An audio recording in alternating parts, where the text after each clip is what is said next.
आपण पाहत आहेत प्रथम न्यूज चॅनल।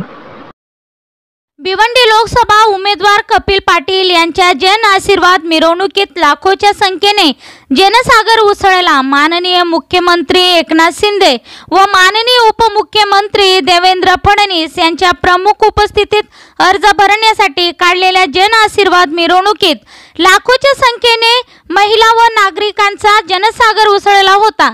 या मिरवणुकीत नवे जुने रेकॉर्ड तोडण्यात आले। या मिरवणुकीत जय श्रीराम नरेंद्र मोदी यांच्या घोषणेने पूर्ण भगवामय झाली। कपिल पाटील हे विक्रमी मताने निवडून येतील असा पूर्ण विश्वास मुख्यमंत्री आणि उपमुख्यमंत्री यांनी बोलताना व्यक्त केलं।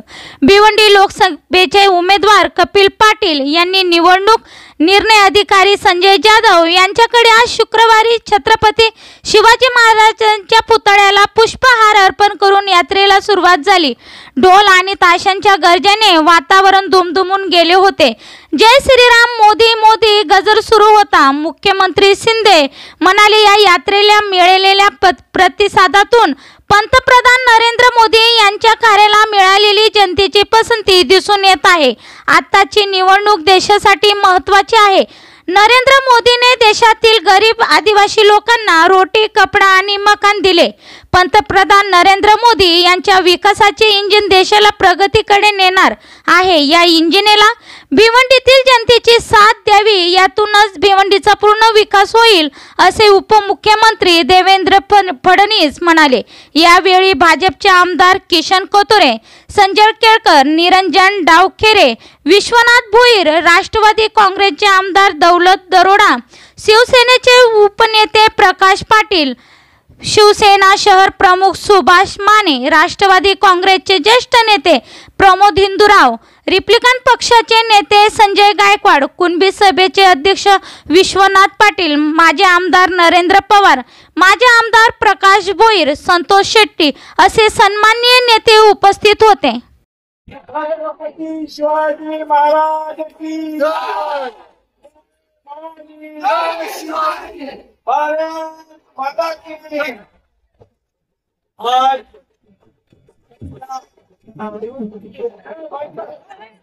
भिवंडी लोकसभा मतदारसंघाचे महायुतीचे उमेदवार कपिल पाटील यांच्या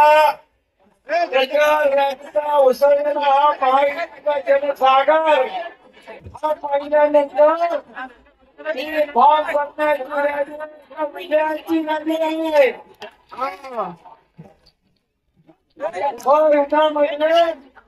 आपण सगळेजण हजारांच्या संख्येने उपस्थित झाला।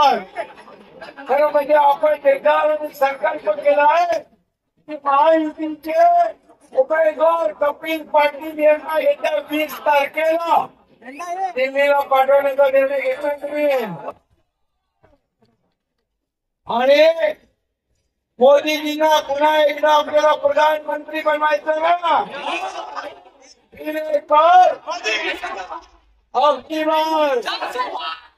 यावेळेस आपल्या सोबत महाराष्ट्रामध्ये शिवसेना, भाजप, राष्ट्रवादी या ठिकाणी आरपीआय, शिवसेना, प्रगती संघटना, बनसे, विश्वनाथ पाटील यांची कुणबी सेना, रिपाई, योगेंद्र कमांडर राष्ट्रवादी आहे, आगरी सेना, कुणबी सेना बाकी सौदी सेना, सगळ्या सेना त्यांनी कपिल पाटील यांना पाठिंबा दिलेला आहे। आणि म्हणून गेली 10 वर्ष मोदीजींनी देशात केलेलं काम ते काँग्रेसला 50-60 वर्षात जपलं नाही, ते मोदीजींनी 10 वर्षात दाखवलेलं आहे। आणि म्हणून 24 तास काम करणारा प्रधानमंत्री पाहिजे की थोडा उकाडा गरमी आली की विदेशात जाणारा पण पाहिजे।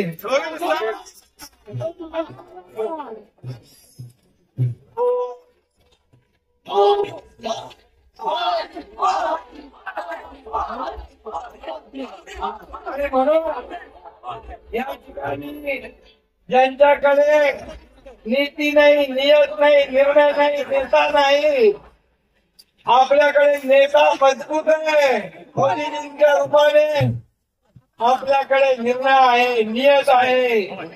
इकडे कट कमिशन आणि करप्शन, इकडे नेशन फर्स्ट, देश पहिला राष्ट्र पहिला, असं मोदीजींचं काम आहे. आणि म्हणून या निवडणुकीमध्ये पूर्णपणे देशाला आपलं जीवन समर्पित केलेला नेता, ज्याच्या अंगावर 10 वर्षात एकही भ्रष्टाचाराचा आरोप करण्याची हिंमत झाली नाही, अशा प्रकारचा बेदाग प्रधानमंत्री आपल्याला पाहिजे.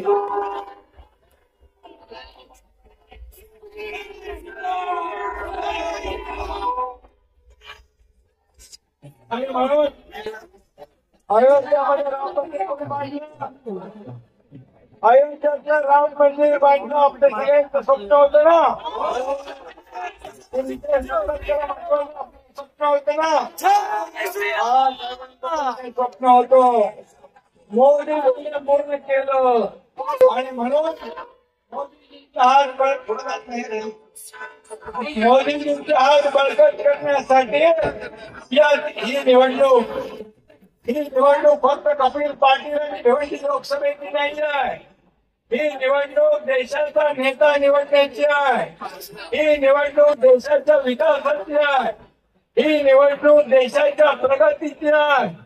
ही